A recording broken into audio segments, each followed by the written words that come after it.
E aí, pessoas, como é que vocês estão? Vamos começar mais uma aulinha. Hoje a gente vai ver o triângulo e seus elementos. Essa figura ela é muito estudada, ela tem uma importância muito grande dentro da geometria e dentro do nosso dia a dia.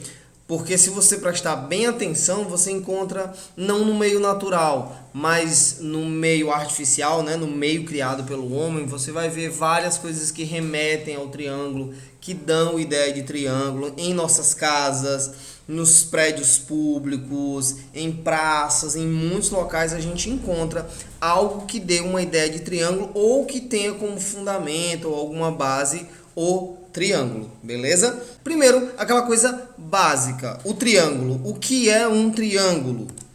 O triângulo é um polígono com 3 lados. Aí tu diz, Luiz, isso é sério que tu escreveu isso? Galera, eu tinha que escrever, me desculpa, mas eu tinha que escrever.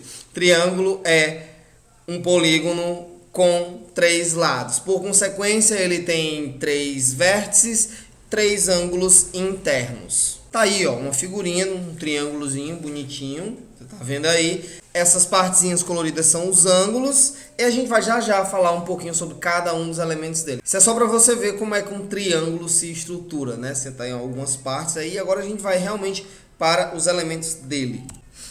Os elementos do triângulo são os lados. O que é que são os lados? Os lados são os segmentos de reta que formam esse triângulo, né? E seria o quê? Seria o segmento AB, o segmento CA, o segmento BC. Lembrando que quando tem esse tracinho em cima, eu digo que é um segmento de reta.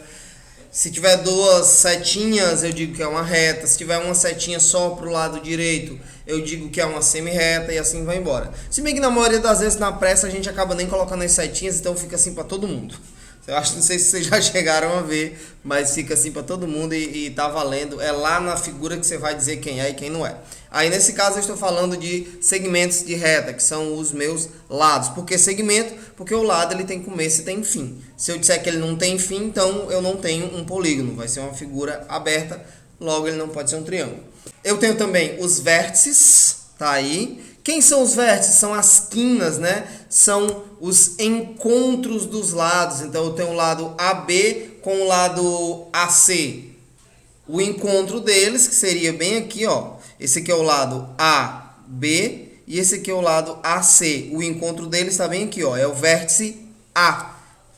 O encontro dos lados BA e BC é o vértice B.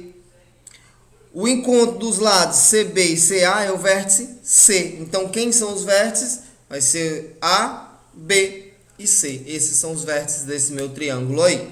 E agora a gente vai falar sobre os ângulos, que eu deixei aí coloridinho. E o que é que são esses ângulos, né? Os ângulos, pessoal, são as regiões entre os lados consecutivos. Os lados consecutivos estão lado a lado, um depois do outro, né? Eu tenho o lado AB e o lado AC. Por exemplo, eles são consecutivos, eles têm um vértice em comum. Tá aqui, ó, o vértice A. Logo, eles têm um ângulo entre eles, que é uma região entre esses dois lados, ou lados consecutivos. E como é que eu escrevo o ângulo, né? Eu tenho 2 formas de fazer isso. 2 não, né? Porque eu também posso colocar letras gregas. Mas as que mais se usa, ou essa, né, que seria o ângulo A. Esse seria o ângulo A, ó, é BAC. Você está vendo que no A eu tenho um acentozinho circunflexo, que é para dizer que o ângulo está ali naquele vértice. Se eu estivesse falando do ângulo B, seria A, B com acento em cima do B e C. Ou eu posso fazer assim, ângulo A, ângulo B e ângulo C. Ou, como eu falei para vocês, uma letra grega para cada ângulo. Também dá certo, sem problema nenhum. Alfa, beta e teta, alfa, beta e gama. Você pode colocar algumas letras gregas também. Que também é muito usual, principalmente quando a gente chegar no ensino médio. Vamos agora para a classificação dos triângulos. Classificação dos triângulos, galera, é muito simples. Você tem 2 tipos de classificação. Você tem a classificação quanto aos lados, quando você olha as medidas dos lados, e você tem uma classificação quanto aos ângulos, que é quando você olha só para os ângulos. Quanto aos lados, eu tenho que o triângulo pode ser equilátero, ele pode ser isósceles ou ele pode ser escaleno. Quanto aos ângulos, ele pode ser acutângulo, retângulo ou obtusângulo. Essas aí são as duas formas de classificar. Agora a gente vai ver cada uma delas. Quanto aos lados, primeiro, eu tenho aí triângulos isósceles. O que são triângulos isósceles? Os triângulos isósceles têm dois lados iguais. Presta atenção que eu não estou falando dois lados iguais e um diferente. Eu não estou dizendo isso. Eu estou dizendo é um triângulo ou são triângulos que têm dois lados iguais. Eu vou colocar um exemplo aqui e aí eu já vou falando sobre como é que a gente vai fazer essa representação. Você está vendo aqui que eu tenho dois tracinhos vermelhos, né? Um no lado AB e outro no lado BC. Isso aqui, pessoal, é para dizer que esses dois lados são iguais. Então, a quantidade de tracinhos vai indicar aí a igualdade. Como assim? Se eu tivesse dois tracinhos iguais aqui, dois tracinhos iguais nesse ladinho aqui de baixo, o que queria dizer? Que esses dois lados seriam iguais. Como eu tenho um traço no lado BC e um traço no lado AB, então eu estou querendo dizer que esses dois lados são iguais. Então, quantidades iguais de tracinhos nos lados quer dizer que os lados são iguais. Quantidades diferentes quer dizer que eles são diferentes. Muito, muito simples. Dá até vontade de colocar aquela palminha assim. Equiláteros, o nome já diz. Equiláteros, ou seja, são triângulos que têm lados iguais. São equiláteros. Olha aí uma representação. Eu tenho um tracinho no lado AB, um tracinho no lado BC e um tracinho no lado CA. Isso quer dizer o quê? Que esses três ladinhos têm a mesma medida. Então, triângulos equiláteros são triângulos que têm os três lados iguais. E note que, de acordo com a definição dos triângulos isósceles, eu posso dizer que um triângulo equilátero é um triângulo isósceles. Por quê? Porque se o triângulo tem três lados iguais, ele tem pelo menos dois iguais, não é isso? É claro que é isso. Então, todo triângulo equilátero também é isósceles. Mas nem todo isósceles é um triângulo equilátero. Presta atenção nisso. Próximo seria escaleno. Até o nome é feio. Escaleno, te dá a ideia de escala, de coisinha que vai em degrau, né? Pelo menos essa é a minha ideia quando eu vejo a palavra escaleno. E quer dizer exatamente isso. Escaleno é quando o triângulo tem todos os lados diferentes. Eu coloquei aqui um bonitinho aí. Tá aí ele, a coisa mais fofa. Você tá vendo que o lado AB tem um traço, o lado BC tem 3 traços e o lado CA tem 2 traços. Ou seja, todo desigual, bicho, né? É todo diferentão. Cada um dos lados tem uma medida diferente. Classificação quanto aos ângulos. O primeiro que eu coloquei foi o triângulo retângulo. Por que eu coloquei o triângulo retângulo primeiro? Aí eu vou e respondo, né? Eu de sempre, eu pergunto e eu respondo.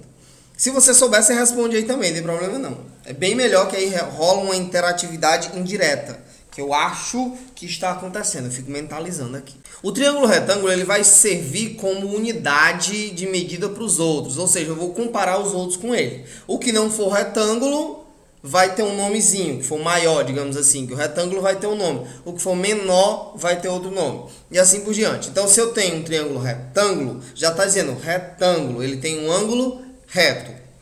Então, o que é um triângulo retângulo? É um triângulo que tem um ângulo reto. Aí eu coloquei um exemplozinho. Aqui, ó, o triângulo retângulo ele tem esse símbolo aqui, ó, esse quadradinho com esse pontinho. Isso aí é um triângulo retângulo. Tudo bem? Beleza, vamos para a próxima. O próximo triângulo é o triângulo acutângulo. Acutângulo remete a agudo. Uma coisa aguda é uma coisa fina, não é? No caso da gente aqui, agudo é uma coisa pequena. E o que seria pequeno seria menor do que 90 graus. Os ângulos dele têm medidas menores que 90 graus. Olha aqui, tá vendo a representaçãozinha? Cada um desses ângulos aí tem uma medida menor que 90 graus. Aí você diz, Ulisses, como é que tu sabe? É porque quando eu peguei eu medi. É simples. Galera, por incrível que pareça foi isso mesmo. Você só tem como dizer se a questão te trouxer informações ou se você tiver um transferidor e for lá e faça a medição de cada um dos ângulos. É assim que você vai saber se eles são acutângulos ou não. Ou, como tem na atividade, já vem lá os numerozinhos em cada um dos ângulos, as medidas dos ângulos, você vai poder dizer quem é acutângulo, quem é retângulo ou quem é obtusângulo. Obtusângulo é o quê? É o triângulo que tem um ângulo maior do que 90 graus. Aqui a gente chegou a uma observação legal, é que um triângulo ele só pode ter um ângulo de 90 graus e um triângulo só pode ter um ângulo maior que 90 graus. E nunca os dois ao mesmo tempo. Não vai dar certo colocar os dois ao mesmo tempo. Então, ou um ou outro. Já no caso dos triângulos acutângulos, eu posso ter todos os ângulos menores que 90 graus. E é exatamente isso que o identifica como um triângulo acutângulo. Tá aí a representação dele. Eu tenho um triângulo aí que é obtusângulo, ou seja, ele tem aqui, ó, um ângulo que é maior do que 90 graus. E assim a gente encerra a nossa aula de hoje. Espero que tenha ajudado. Se não, você entra em contato comigo. Se você é meu aluno, né, você já sabe, você pergunta aí. Se você não é meu aluno da escola regular, você pode fazer sua perguntinha, tirar suas dúvidas aí pelos comentários, tá beleza? Então valeu, galera, um abraço e até a próxima. Até a próxima, é?